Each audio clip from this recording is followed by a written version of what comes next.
मोर की सुंदरता का जो सबसे बड़ा कारण है, मोर उसको छोड़ देता है। श्री कृष्ण को तरंग आई और मोर कुटी में मोर बन तन घाट करे मन। श्री कृष्ण मयूर बन के नृत्य कर रही, जब देखी वृषभानुजा और हृदय बिच उठी हूक, और बंसी रह गई हाथ में और फिर न लागी फूक।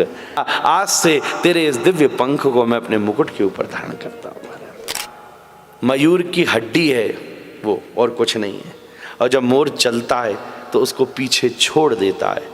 मोर की सुंदरता का जो सबसे बड़ा कारण है, मोर उसको छोड़ देता है। हमारे जीवन में भी हमारी उत्कर्ष का जो सबसे बड़ा कारण हमारा धर्म है, हम उसको छोड़ देते हैं। और श्री कृष्ण का स्वभाव ध्यान से देखिएगा, जिसको सब छोड़ देते हैं, गोविंद उसको मुकुट पर धारण कर लेते हैं, उसको कृष्ण संभाल लेते हैं। बरहा पीडम, ये मयूर का पुच्छ श्री कृष्ण के पास कब से आया? एक बार श्याम सुंदर नृत्य कर रहे थे, बरखा का यही मौसम बना हुआ था। आज वेद जी बोले, महाराज जी मैंने सुबह ही कहा गिरिराज जी से, ठाकुर जी गिरधारी धारण रखना, बादल बरस गए तो क्या होगा। ऐसे ही बारिश का माहौल बनना था। श्री कृष्ण को तरंग आई और मोर कुटी में मोर बन तन घाट करे मन।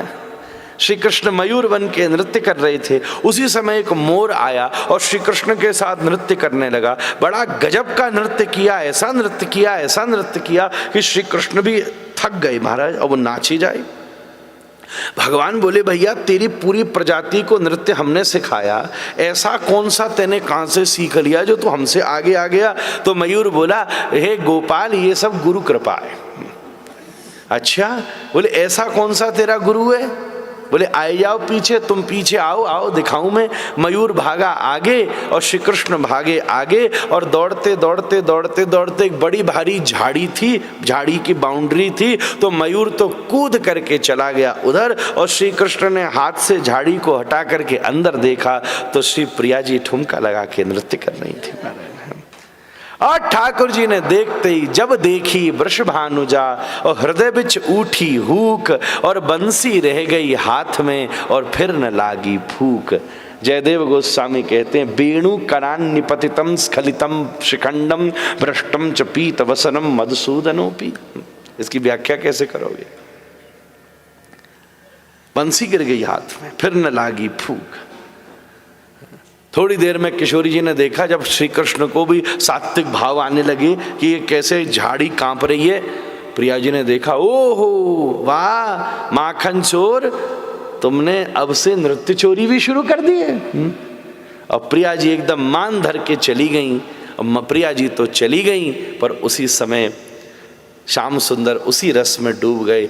देखा वो मयूर कहाँ है? मयूर तो चला गया, पर भागते समय उसका पंख नीचे गिर गया।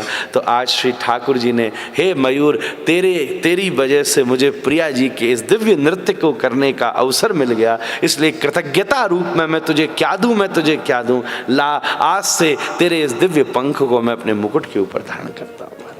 बरहा पीडम।